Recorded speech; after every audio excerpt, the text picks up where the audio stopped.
AP PAC chairman గా పులవర్తి ఆంజనేయులుకి అవకాశం. వైసీపీకి బలం లేకపోవడంతో జనసేనను ఆ పదవి వరించింది. జనసేనలో పులవర్తి ఆంజనేయులు పేరుని పవన్ కళ్యాణ్ సూచించారు. పదవిపై ఉత్కంఠ తొలగడంతో ఆంజనేయులు పేరు ప్రకటన ఇక లాంఛనమే అవుతోంది.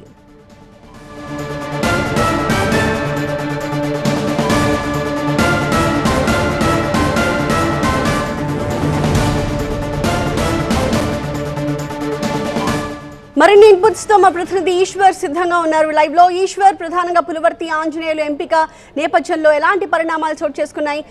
ముందుగా ఇతర పేర్లు ఏమైనా వినిపించాయా? దానికి సంబంధించిన కంప్లీట్ డీటెయిల్స్ చెప్పండి.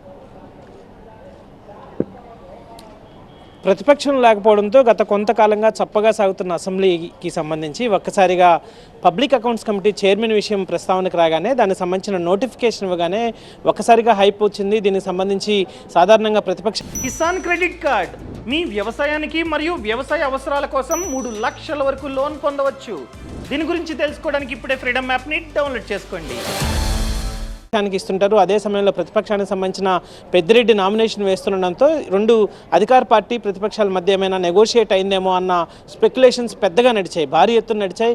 కానీ వాటన్నిటికీ పుల్ స్టాప్ పెడుతూ ఈరోజు పెద్దిరెడ్డి అభ్యర్థిత్వాన్ని చాలా తీవ్రంగా వ్యతిరేకిస్తున్న కూటమి పార్టీలు ఆ ఎట్టి పరిస్థితుల్లో అధికార పార్టీకి ఉన్న అవకాశాలని వినియోగించుకోవాలని నిర్ణయించింది. వాస్తవానికి సాంప్రదాయం ప్రకారం ప్రతిపక్షానికి ఇవ్వాల్సి ఉన్నప్పటికీ కూడా, కానీ ప్రతిపక్షానికి ఇవ్వాలన్నా కూడా పిఏసీకి సంబంధించి ఎన్నిక జరిగే దాంట్లో సభ్యులుగా ఎన్నిక అవ్వాలి. పబ్లిక్ అకౌంట్స్ కమిటీకి ఎన్నిక కావాలంటే 20 మంది కనీస ఎమ్మెల్యేల మద్దతు అవసరం. కానీ వైసీపీకి ఆ సభ్యుల మద్దతు లేకపోవడంతో కనీసం సభ్యుడిగా కూడా ఎన్నిక కాని వ్యక్తికి ఎట్లాంటి సాంప్రదాయాన్ని పాటిస్తాం, అందుకని సాంప్రదాయాన్ని పక్కన పెట్టి ఖచ్చితంగా డెమోక్రటిక్గానే వెళ్తాం.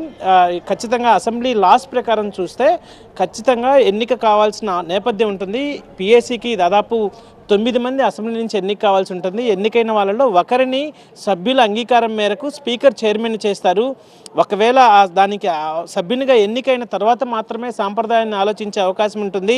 కానీ ప్రస్తుతానికి ఈ సాంప్రదాయాన్ని ఆలోచించే అవకాశం కూడా వైసీపీకి లేదు. ఎందుకంటే వాళ్ళకు ఉన్న 11 మంది సభ్యులకి పిఏసీలో సభ్యులుగా కూడా ఎన్నికయ్యే అవకాశం లేదు. కాబట్టి తదుపరి అవకాశాన్ని జనసేనకి ఇవ్వాల్సిన నేపథ్యం ఉంటుంది. ఎందుకంటే జనసేనకి అధికార కూటమి పార్టీని లీడ్ చేసే తెలుగుదేశం పార్టీ తర్వాత 21 మంది ఎమ్మెల్యేలు ఉన్న జనసేనకి అవకాశం దక్కే నేపథ్యం ఉంది. కాబట్టి ఆ పార్టీ నుంచి ఎవరినైనా ఒక నామినేట్ చేయాలని పవన్ కళ్యాణ్ని తెలుగుదేశం పార్టీ కోరింది. ఈ నేపథ్యంలో పులవర్తి ఆంజనేయులు ఎవరైతే భీమవరం ఎమ్మెల్యేగా ఉన్నారో ఆయన పేరును సూచిస్తూ పవన్ కళ్యాణ్ ఆయన పిఎస్సి చైర్మన్ పదవి ఆయనకి ఇవ్వాలని నిర్ణయించారు. ఆ మేరకి ఈరోజు సాయంత్రం ఆయన అభ్యర్థిత్వాన్ని ఖరారు చేయబోతుంది. కూటమి పార్టీలు ఆయన అభ్యర్థిత్వాన్ని మరి కాసేపట్లో అధికారికంగా ప్రకటించబోతున్నాయి.